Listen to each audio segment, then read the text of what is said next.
तो दोस्तों एपिसोड की शुरुआत होती है हमारी मासूम वृंदा से। वृंदा माता रानी के सामने बैठी है और उन्हें अपनी गाय गोमती मानकर अपने दिल की सारी बातें कह रही है।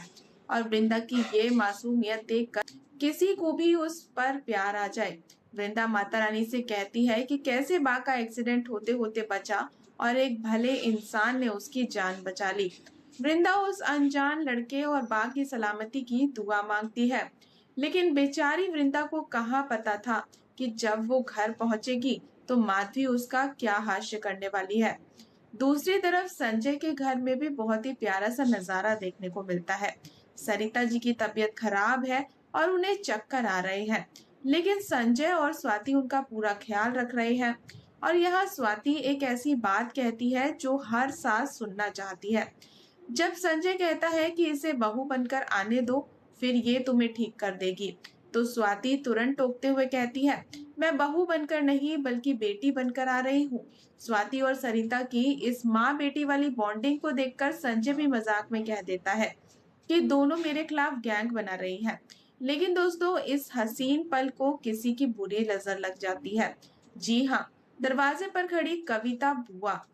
कविता दोनों का ये प्यार देखकर गुस्से से तिलमिला उठती है और तुरंत माधवी को फोन घुमा देती है। कविता माधवी को भड़काने की कोशिश करती है कि स्वाति कैसे अपनी नौकरानी अम्मू की तरफदारी कर रही है और सरिता के साथ घुल मिल रही है। कविता धमकी भी देती है कि अगर स्वाति को काबू में नहीं किया तो वो संजय और स्वाति की शादी तोड़ देगी। लेकिन यहाँ माधवी भी कम नहीं है।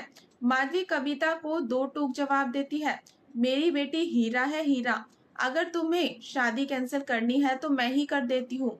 ये सुनकर कविता के पसीने छूट जाते हैं और वो बात को संभालते हुए कहती है कि वो बस सरिता को अकेले हैंडल करके थक चुकी है।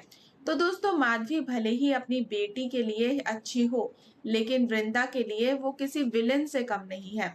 जब वृंदा घर आती है तो माधवी उसे जबरदस्ती खाना खिलाने की कोशिश करती है और उसे ताने मारती है। माधवी वृंदा को स्वाति की सास के सामने मदद मांगने का ताना देती है और कहती है, तुम मेरी खुशियों को खा गई। वृंदा बेचारी रोने लगती है।